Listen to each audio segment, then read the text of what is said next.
ए गुणन बी रो घात एम यह आम लिखिपर ए रो घात एम गुणन बी रो घात एम।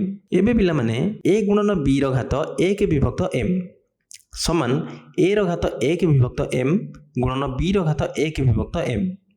यह हेब कि हेब ना नहीं ताहा आमे देखिबा। तेणु प्रथम नेउछि ए को नेउछि 8 बी को नेली 27 एवं एम को नेउछि 3। ए स्थान रे नेबी 8 बी स्थान रे नेबी 27 एम स्थान रे नेबी 3। तेणु लिखिली 8 गुणन 27 रो घात 1 विभक्त 3। एबे 8 रे 27 गुणिले आमे पाइबा 216।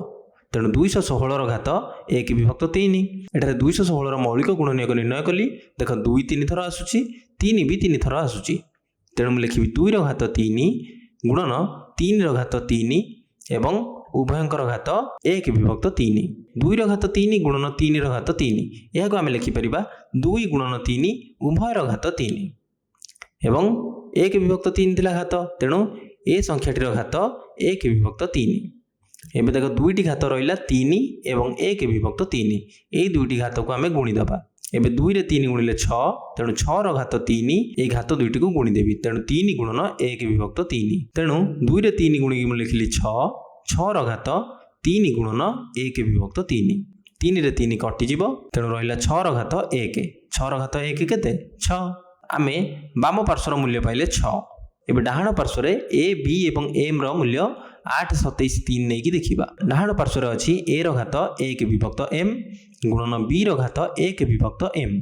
तेणु लिखिबी 8 रो घात 1 विभक्त 3 गुणन 27 रो घात 1 विभक्त 3। 8 को मैं लिखि परिबी 2 रो घात 3 गुणन एवं घात थिला 1 विभक्त 3 तेणु 2 रो घात 3 3 गुणन 1 विभक्त 3 गुणन 27 को मैं लिखिबी 3 रो घात 3 गुणन 1 विभक्त 3। देखो ये 3 3 कटिଯିବ एठारे भी 3 3 कटिଯିବ। तेणु रहिला 2 रो घात 1 गुणन 3 रो घात 1। 2 रो घात 1 केते 2 3 रो घात 1 3 2 रे 3 गुणिले 6 एवं देख आमे उत्तर दुईटी समान पाउछे। तेणु ए गुणन बी रो घात 1 विभक्त एम समान हेबो ए रो घात 1 विभक्त एम गुणन बी रो घात 1 विभक्त एम सह। एठारे आमे एम नैथिले 3 तेणु ए गुणन बी रो घात 1 विभक्त 3 समान हेबो ए रो घात 1 विभक्त 3 गुणन बी रो घात 1 विभक्त 3 सह। एबे जेतबेले घात 1 विभक्त 3 थाए एहार अर्थ होउची ए गुणन बी रो घनमूल। तेणु मैं लिखिबी ए गुणन बी रो घनमूल समान ए रो घनमूल गुणन बी रो घनमूल। एबे पिला माने कह ए विभक्त बी रो घात 3 यह को आम लिखिपर ए रो घात 3 विभक्त बी रो घात 3 यह आम आगु जानिछे। सेपरी ए विभक्त बी रो घात 1 विभक्त 3 यह भी हम ए रो घात 1 विभक्त 3 विभक्त बी रो घात 1 विभक्त 3। एबे आम किसी उदाहरण करवा 64 गुणन 125 यार घात 1 विभक्त 3। देख 64 और 125 ए दुईटी संख्या को आम जब गुणा आम गोटे बड़ संख्या पाइबा। न गुणिकी किपरि करबा देख उभय संख्यार घात अच्छी 1 विभक्त 3 तेणु मुझे लिखिपर 64 घात 1 विभक्त 3 गुणन 125 घात 1 विभक्त 3। एबे देख 64 घात 1 विभक्त 3 अर्थ 64 घनमूल सेपरी 125 घात 1 विभक्त 3 अर्थ 125 घनमूल। एबे घनमूल बाहर करिवार अर्थ केउ संख्या को 3 थर गुणिले आमे ए संख्या पाइबा। केउ संख्या को 3 थर गुणिले आमे 64 पाइबा। 4 को 3 थर गुणिले आमे पाइबा 64। तेणु ये 64 घनमूल न लिखि मु लिखिबी 4। सेपरी 125 घनमूल केते हबो केउ संख्या को 3 थर गुणिले आमे पाइबा 125।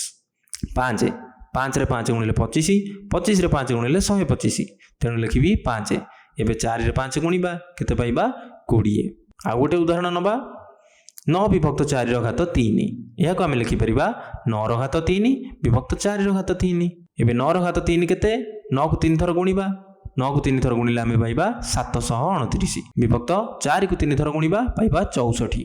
तेणु आम उत्तर पाइले 729 विभक्त 64। आ गोटे प्रश्न करवा 27 विभक्त 216 यार घात 1 विभक्त 3 आम यहाँ लिखिपर लबर घात विभक्त हरर घात।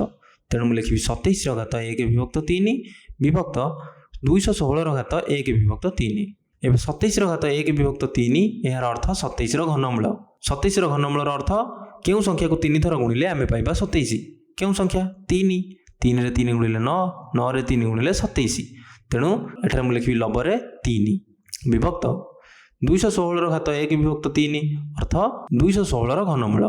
अर्थात केउं संख्या को 3 थर गुणिले आमे पाइबा 216 केउं संख्या 6 6 रे 6 गुणिले 36 एवं 36 रे 6 गुणिले आमे पाइबा 216 तेणु हर रे लिखिली 6 3 एवं 6 उभय 3 द्वारा विभाज्य उभय संख्या को 3 रे काटिली हर रहिबो 2 3 को 3 रे हरिले लबर रहिबो 1 तेणु आमे पाइबा 1 विभक्त 2।